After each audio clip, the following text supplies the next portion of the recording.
Hello दोस्तों, good evening. आज एक नए प्रैक्टिस सेट के साथ फिर मैं आई हूँ। तो हम अपना प्रैक्टिस सेट स्टार्ट करें। अब तक हम लोगों का प्रैक्टिस सेट नहीं स्टार्ट था दोस्तों, मैं कुछ बिजी हो गई थी फेस्टिवल में, इसलिए। तो आज स्टार्ट करते हैं न्यू सेट। तो चलिए क्वेश्चन पढ़ती हूँ। क्वेश्चन फर्स्ट, बाल विवाह की प्रथा आरंभ हुई थी। ऑप्शन ए मौर्य काल से, ऑप्शन बी कुषाण काल से, ऑप्शन सी गुप्त काल में, ऑप्शन डी हर्षवर्धन के काल में। तो इसका सही आंसर होगा ऑप्शन सी गुप्त काल में। चलिए दोस्तों, इस बाल विवाह की प्रथा के बारे में हम कुछ जान लेते हैं। तो ये प्रथा भारत में शुरू से नहीं थी। इसकी जानकारी हमें आर्यों के बाद देखने को मिलती है। बाल विवाह के बारे में ब्रिटिश काल में भी कुछ बातें जानने के लिए हम सोचेंगे, उसकी भी जानकारी पाना चाहेंगे। तो चलिए बताती हूँ, मैं जानकारी देती हूँ।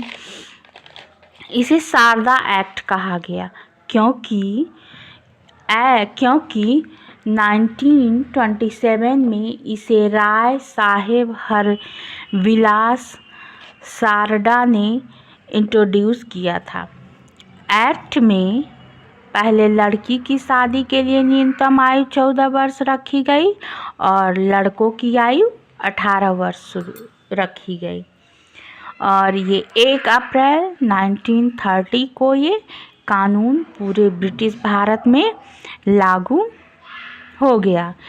हिंदू और मुस्लिम महिलाओं ने मिलकर इसे पास कराने की मांग की।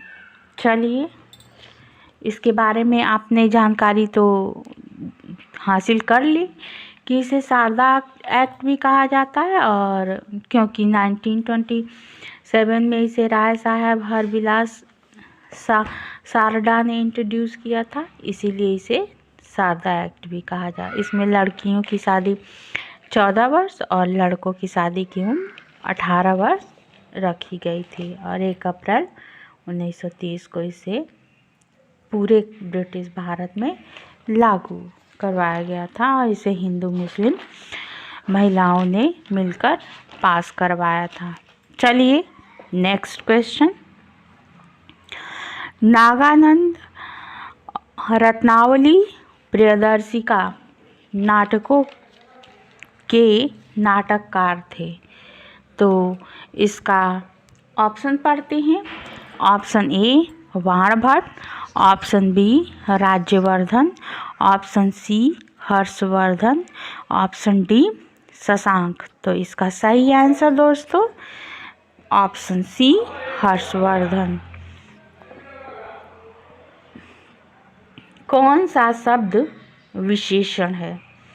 तो ऑप्शन पढ़िए, कठिनता, बुढ़ापा, महंगाई, लाल। तो इसका सही आंसर होगा लाल। कठिनता, बुढ़ापा, महंगाई ये शब्द विशेषण नहीं है। बुढ़ापा, कठिनता ये सब भाववाचक संज्ञा है। और दोस्तों, विशेषण उस शब्द को कहते हैं जो संज्ञा और सर्वनाम की विशेषता बताता है, उसे विशेषण कहते हैं। तो चलिए नेक्स्ट क्वेश्चन, भारतवर्ष में हिंदी को आप किस वर्ग में रखेंगे? ऑप्शन पढ़िए। ऑप्शन ए राजभाषा, ऑप्शन बी राष्ट्रभाषा, ऑप्शन सी तकनीकी भाषा, ऑप्शन डी काव्य भाषा। तो इसका सही आंसर क्या होगा दोस्तों? इसका सही आंसर ऑप्शन ए राजभाषा। तो इसके भी विषय में जानने की कोशिश करते हैं, राजभाषा के भी विषय में। संविधान सभा में लंबी चर्चा के बाद 14 सितंबर सन 1949 को हिंदी को राजभाषा के रूप में स्वीकार किया गया था। 14 सितंबर 1949 को, डेट याद रखिएगा दोस्तों। चलिए नेक्स्ट क्वेश्चन, भारतीय संविधान के किस अनुच्छेद में राजभाषा संबंधी प्रावधानों का उल्लेख है? ऑप्शन पढ़ते हैं। ऑप्शन ए 343 से 351 तक, ऑप्शन बी 134 से 315 तक, ऑप्शन सी 43 से 144 तक, ऑप्शन डी 334 से 353 तक। तो इसका सही आंसर क्या होगा दोस्तों? इसका सही आंसर ऑप्शन ए, हिंदी को राजभाषा संबंधी प्रावधान 343 से 351 तक के अनुच्छेद में रखा गया है। हिंदी भाषा के विकास का सही अनुक्रम कौन है? तो इसमें 4 ऑप्शन दिए गए हैं दोस्तों। चारों ऑप्शन देख लेते हैं। ऑप्शन ए प्राकृतिक अपभ्रंश हिंदी पाली, ऑप्शन बी पाली प्राकृत अपभ्रंश हिंदी, ऑप्शन सी अपभ्रंश पाली प्राकृत हिंदी, ऑप्शन डी हिंदी पाली अपभ्रंश प्राकृत। तो इसका सही answer option B Pali Prakrit अपभ्रंश हिंदी। पहले पाली भाषा आई, फिर प्राकृत, फिर उसके बाद अपभ्रंश और उसके बाद हिंदी। तो ये हिंदी भाषा का सही अनुक्रम है। चलिए नेक्स्ट क्वेश्चन पढ़ते हैं। हमारा नेक्स्ट क्वेश्चन क्या है? उच्च न्यायालय के न्यायाधीशों की नियुक्ति कौन करता है? ऑप्शन पढ़ लेते हैं। ऑप्शन ए राष्ट्रपति, ऑप्शन बी राज्यपाल, ऑप्शन सी राज्य सरकार, ऑप्शन डी उच्चतम न्यायालय। तो इसका सही आंसर ऑप्शन ए राष्ट्रपति। तो इसके बारे में भी जान लेते हैं दोस्तों। उच्च न्यायालय के न्यायाधीश की नियुक्ति तो राष्ट्रपति करते ही हैं, लेकिन उच्च न्यायालय के बारे में जानना चाहेंगे। इलाहाबाद उच्च न्यायालय मूल रूप से ब्रिटिश राज में भारतीय उच्च न्यायालय अधिनियम 1861 के अंतर्गत आगरा में 17 मार्च 1866 को स्थापित किया गया था। उत्तरी पश्चिमी प्रांतों के लिए स्थापित इस न्यायाधिकरण के पहले मुख्य न्यायाधीश कौन थे? इस उच्च न्यायालय के पहले न्यायाधीश सर वाल्टर मॉर्गन थे और सन 1869 में इसे आगरा से इलाहाबाद स्थापित किया गया। इसमें कई क्वेश्चन के आंसर मिल जाएंगे दोस्तों कि उच्च न्यायालय मूल रूप से ब्रिटिश राज में भारतीय उच्च न्यायालय के न्यायालय अधिनियम 1861 के अंतर्गत आगरा में और 17 मार्च 1866 को ये स्थापित किया हुआ था। और एक और आंसर मिल जा रहा है आपको कि ये सन 1869 से आगरा से इलाहाबाद में इसे स्थानांतरित किया गया था। चलिए दोस्तों नेक्स्ट क्वेश्चन जान लेते हैं कि, और ये दोस्तों आपको ये पता ही होगा कि उच्च न्यायालय कहाँ है हमारे स्टेट का उच्च न्यायालय इलाहाबाद ही तो है ना। भूल मत जाइएगा, लखनऊ मत मार दीजिएगा आंसर को, इलाहाबाद ही मारिएगा हमारे स्टेट का उच्च न्यायालय। चलिए नेक्स्ट क्वेश्चन, भारत का उच्च न्यायालय सर्वप्रथम आरंभ हुआ था ऑप्शन ए बम्बई, मद्रास व कलकत्ता में। ऑप्शन बी दिल्ली व कलकत्ता में। ऑप्शन सी बम्बई व दिल्ली में। ऑप्शन डी मद्रास व बम्बई में।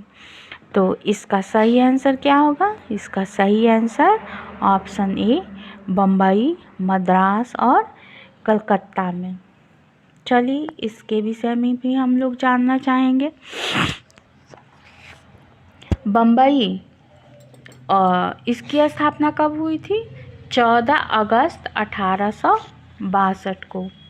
उच्च न्यायालय बम्बई में 14 अगस्त 1862 में स्थापित हुआ था और मद्रास में 15 अगस्त 1962 में 1862 में।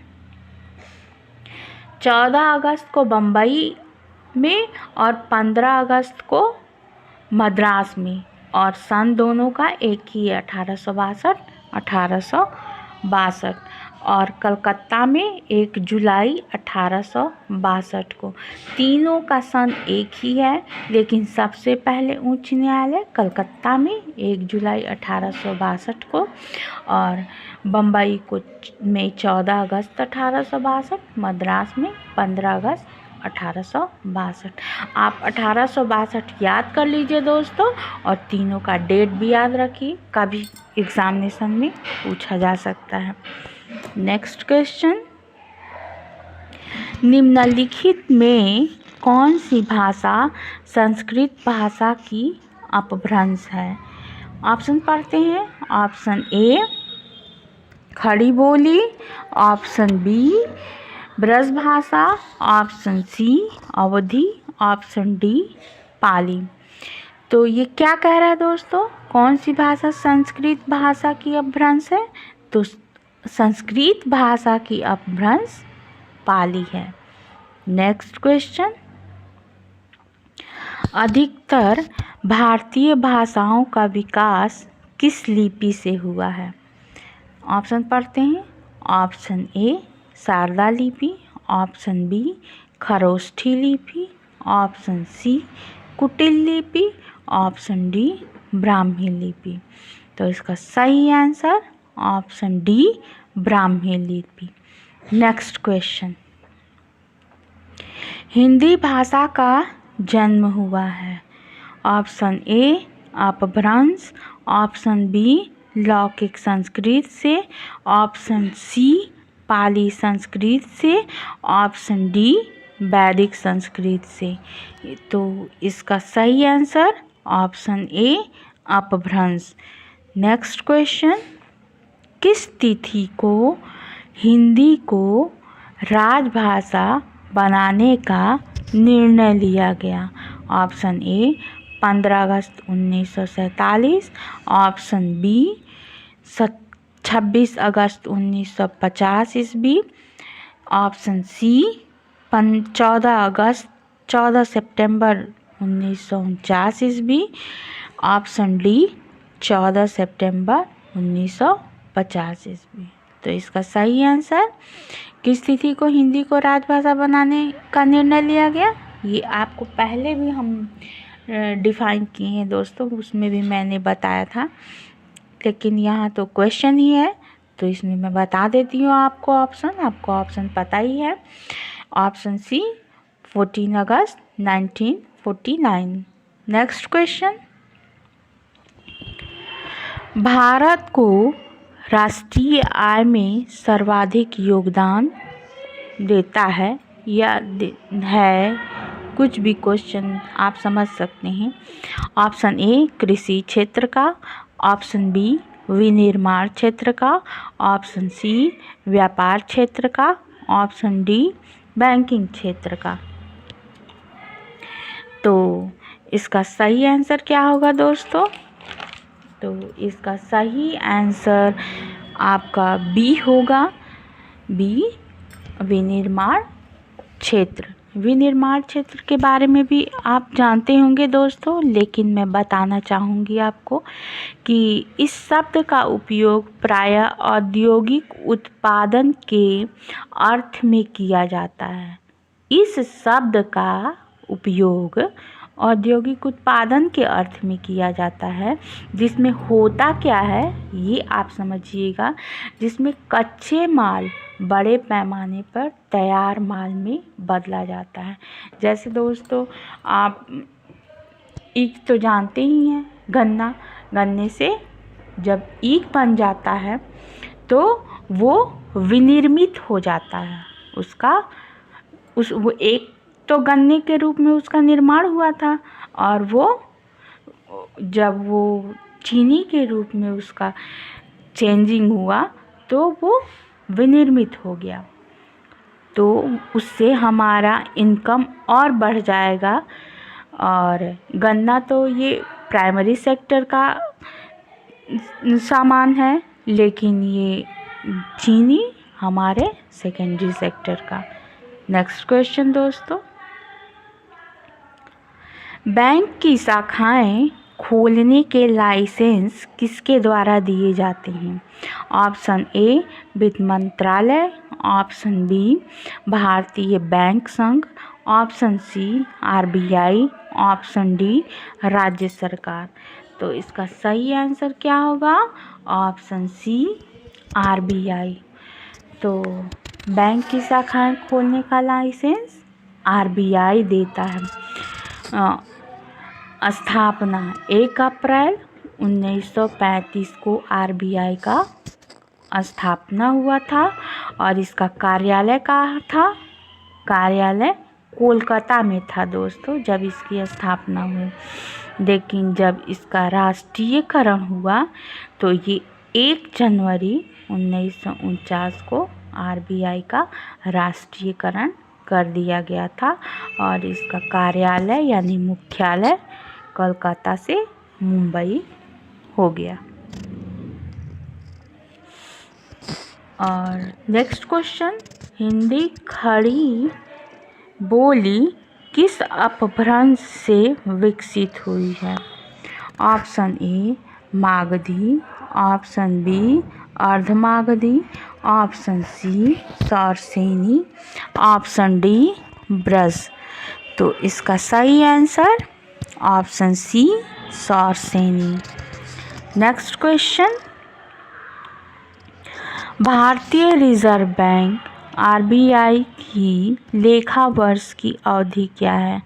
ऑप्शन ए अप्रैल से मार्च, ऑप्शन बी जुलाई से जून, ऑप्शन सी जनवरी से दिसंबर, ऑप्शन डी अगस्त से जुलाई।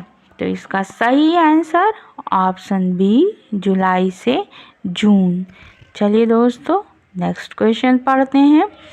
भारतीय स्टेट बैंक एसबीआई का मुख्यालय कहाँ है? ऑप्शन पढ़ते हैं। Option A Mumbai, option B Delhi, option C Kolkata, option D Chennai. तो ये एसबीआई का मुख्यालय पूछ रहा है क्वेश्चन में आपसे, तो इसका सही आंसर ऑप्शन ए मुंबई। चलिए एसबीआई के बारे में हमने पहले भी जाना है। चलिए नेक्स्ट क्वेश्चन पढ़ते हैं। प्रथम क्षेत्रीय ग्रामीण बैंक की स्थापना किस समय की गई? Option A 1977, option B 1976, option C 1974, option D 1975। तो दोस्तों क्षेत्रीय ग्रामीण बैंक के बारे में कुछ हम लोग जान लेते हैं। इसकी स्थापना नरसिंघम समिति की सिफारिश के आधार पे हुई थी, जो 26 सितंबर 1975 को केंद्र सरकार द्वारा जारी अध्यादेश के तहत वर्ष 1975 में की गई। दोस्तों मैं इस क्वेश्चन से पहले जो क्वेश्चन मैं बताई थी एसबीआई के बारे में, उसके भी बारे में थोड़ा बहुत जान लीजिए दोस्तों। ये एसबीआई की जो स्थापना वर्ष था दोस्तों, ये 1955 में इसका राष्ट्रीयकरण हुआ था, और ये गोरवाला समिति की सिफारिश पे इसकी स्थापना हुई थी। दोस्तों, मैं जब तक कुछ एक्स्ट्रा नहीं बता लेती है क्वेश्चन के बारे में तो थोड़ा कम अच्छा लगता है, इसलिए मैं आगे के क्वेश्चन नहीं पढ़ पाई। मैंने सोचा कि उस क्वेश्चन के बारे में थोड़ा डिटेल्स दे दूँ। चलिए दोस्तों, नेक्स्ट क्वेश्चन, भारत में सिक्के जारी करने के लिए कौन अधिकृत है? Option A RBI, option B वित्त मंत्रालय, option C SBI, option D ICICI bank. तो इसका सही आंसर क्या होगा? ऑप्शन ए, इसका सही आंसर ऑप्शन बी वित्त मंत्रालय। सिक्के जारी करने का किसके अधिकार क्षेत्र में आता है, किसके द्वारा अधिकृत है? ये वित्त मंत्रालय के द्वारा। नेक्स्ट क्वेश्चन, झारखंड का शिमला किसे कहा जाता है? ऑप्शन पढ़ लेते हैं। Option A Hazaribagh, option B Netarhat, option C Bokaro, option D Ranchi. तो इसका सही आंसर ऑप्शन डी रांची। चलिए नेक्स्ट क्वेश्चन, लक्षद्वीप समूह में द्वीपों की संख्या है? Option A 26, option B 36, option C 37, option D 43। तो लक्षद्वीप में द्वीपों की संख्या 36 है। नेक्स्ट क्वेश्चन, भारत के आंतरिक संरचना के संबंध में सर्वाधिक महत्वपूर्ण जानकारी का स्रोत क्या है? तो इसका जानकारी का स्रोत भूकंप विज्ञान। नेक्स्ट क्वेश्चन, दोस्तों इस क्वेश्चन में कुछ मुझे कंफ्यूजन लग रहा है। ये क्वेश्चन ऐसे हो सकता है कि पृथ्वी की आंतरिक संरचना के संबंध में सर्वाधिक महत्वपूर्ण जानकारी का स्रोत क्या है? इसको सही कर लीजिएगा दोस्तों। तो इसका सही आंसर क्या होगा? भूकंप विज्ञान। चलिए नेक्स्ट क्वेश्चन पढ़ते हैं। पृथ्वी की धरातल केंद्र की ओर सही क्रम क्या है? पृथ्वी की धरातल की केंद्र की ओर सही क्रम क्या है? तो ऑप्शन ए में तीनों दिया है, सियाल सीमा नीफे। ऑप्शन बी में सियाल सीमा नीफे। ऑप्शन ए में सीमा सियाल नीफे। ऑप्शन सी में सीमा नीफे सियाल। ऑप्शन डी में नीफे सियाल सीमा। तो इसका सही आंसर ऑप्शन बी सियाल सीमा नीफे। नेक्स्ट क्वेश्चन, भूपृष्ठ की किस परत में बेसाल्ट चट्टानों की अधिकता है? ऑप्शन पढ़ते हैं। Option A sial, option B sima, option C nife, इनमें से कोई नहीं। तो इसका सही answer option B sima. Next question, भूपृष्ठ की किस परत में निकेल और लोहा की अधिकता है? ऑप्शन पढ़ते हैं। Option A Siyal Seema नीफे, D इनमें से कोई नहीं। तो इसका सही आंसर ऑप्शन बी सीमा। सॉरी दोस्तों, इसका सही आंसर नीफे। क्या कह रहा है? भूपृष्ठ की किस परत में निकेल और लोहा की अधिकता है? नीफे से ही आपको समझ जाना चाहिए दोस्तों कि नी मतलब निकेल, फे मतलब फेरस यानी लोहा। नेक्स्ट क्वेश्चन, पृथ्वी के केंद्र में पाया जाने वाला चुंबकीय पदार्थ है। ऑप्शन पढ़ लेते हैं। Option A granite, option B basalt, option C nickel, option D diode. तो इसका सही आंसर ऑप्शन सी निकेल। तो दोस्तों आज के लिए बस इतना ही। थैंक यू दोस्तों। गुड इवनिंग, नमस्कार। अब जय हिंद। तो अब हम इस सेट को क्लोज़ करते हैं। नेक्स्ट को सेट लेके मैं फिर आऊँगी, फिर आपके साथ हम अपना सेट शेयर करेंगे। तो चलिए दोस्तों, बाय बाय।